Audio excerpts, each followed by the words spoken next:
Okay, so in this video, I wanted to talk about exporting. So on the MPC, the export is pretty easy. You can stem out the beat. You got a lot more options, which is true. The SP don't have those same options. However, there is two ways that I find that would probably be more successful as far as getting out beats. And one is the obvious, which is what I tend to do, which is just send the track parts out into the computer. So you'll see me, sometimes I'll just record straight from the SP into the computer, into Ableton. And I've done a couple videos on that, which I think works well. You can also, if you have a completed beat, like, and you want to get the parts out, then you can go in and mute out parts, right? You can also play it live, and all this is recording out, right? So play it live and record it out. You can do that. The other option, and this is one that I think I've seen SP vids mention it, and that's about it. Maybe there's somebody else that does it and they just don't talk about it. But it's basically creating or resampling, the resampling method, right? So if I was going to do this, and it depends on the song, if I was going to do this and I had a bunch of parts, like for instance, I typically have the drums, so I have the kick, snare, hat, and then in this case, an open hat.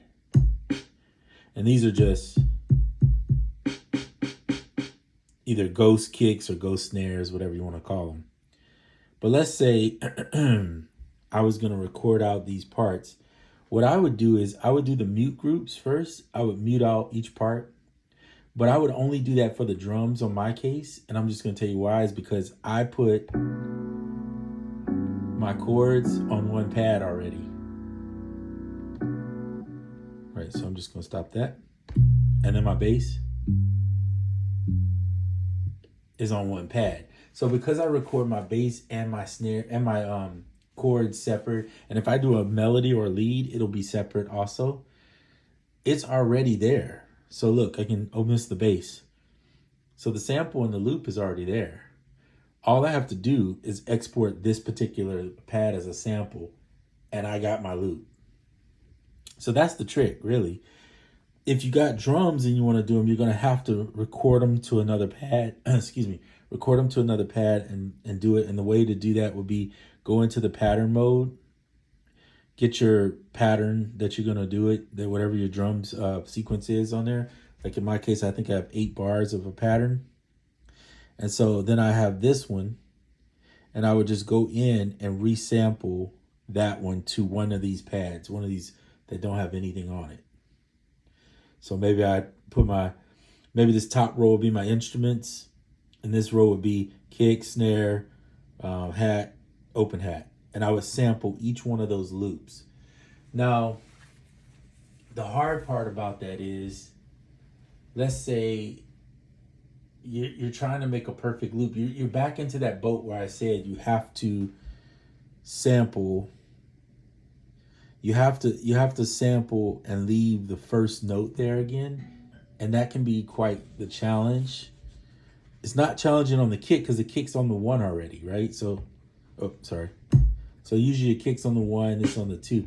But things like the hats might not be as challenging, but this will be challenging to get the actual. So what I would say do is put your kick and snare together, and then put your hat and your open hat together. And the reason why is because then your hats you have a way to know where it starts and finish, particularly for the open hat.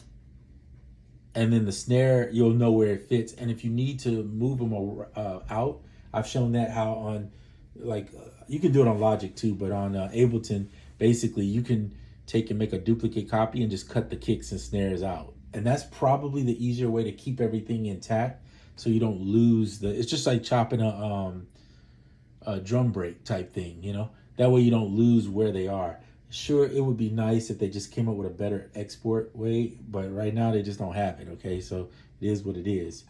So anyway, that's my method of this madness. Hopefully that helps you. And yeah, leave questions and comments below. All right, I'm out.